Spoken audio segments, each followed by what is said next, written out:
Right-to-work economies are recovering faster from COVID. Here's why the COVID-19 pandemic rattled the U.S. economy. Lockdowns shuttered businesses across the country, and millions of Americans were left out of work. Now, as the nation seeks to rebound from the economic effects, some states are having an easier time getting back up to speed, and labor laws are part of the reason.States with right-to-work laws have done especially well in the post-pandemic economic recovery. Right-to-work laws prevent workers from being forced to pay dues to a union as a condition of employment. Anyone can join a union if they choose, but they can't be fired for refusing to pay dues to a union they don't want to join. It's a common-sense principle supported by 8 in 10 Americans, but because big labor spends billions of dollars on political lobbying, 23 states still allow union officials to extract money from workers' paychecks without their consent.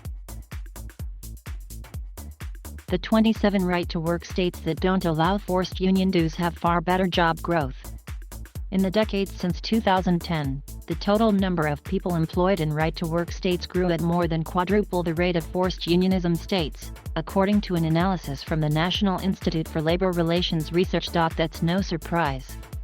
After all, people want to work in states where they can't be forced to join a union they don't like, and businesses want to relocate in states where their employees won't be bullied by union bosses to pay up or be fired. Right-to-work makes for a faster-growing, more resilient economy. And so, a year after the COVID-19-induced economic slump hit its lowest point in April 2020, right-to-work states led the way in getting jobs back on track.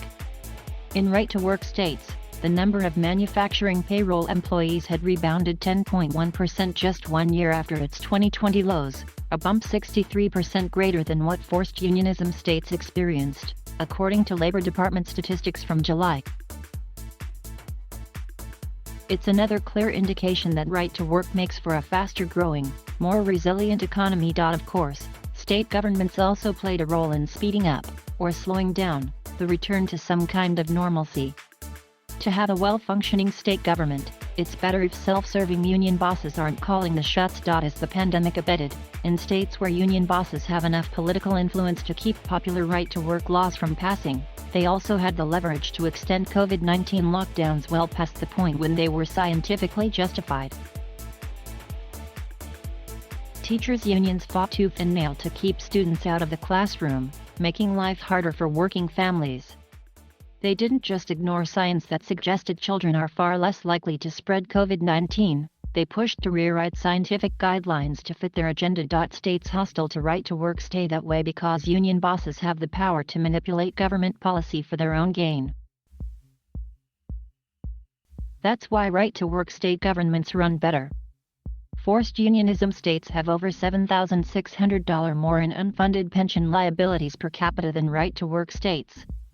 That means a smaller future tax burden on working families in right-to-work states. Right-to-work laws aren't just great for workers, who are protected from being forced to pay dues to a union boss as a condition of employment, they're also great for the economy. Freedom and jobs, what's not to like about that? Mark Mix, president of the National Right-to-Work Committee. Thank you for watching. Please subscribe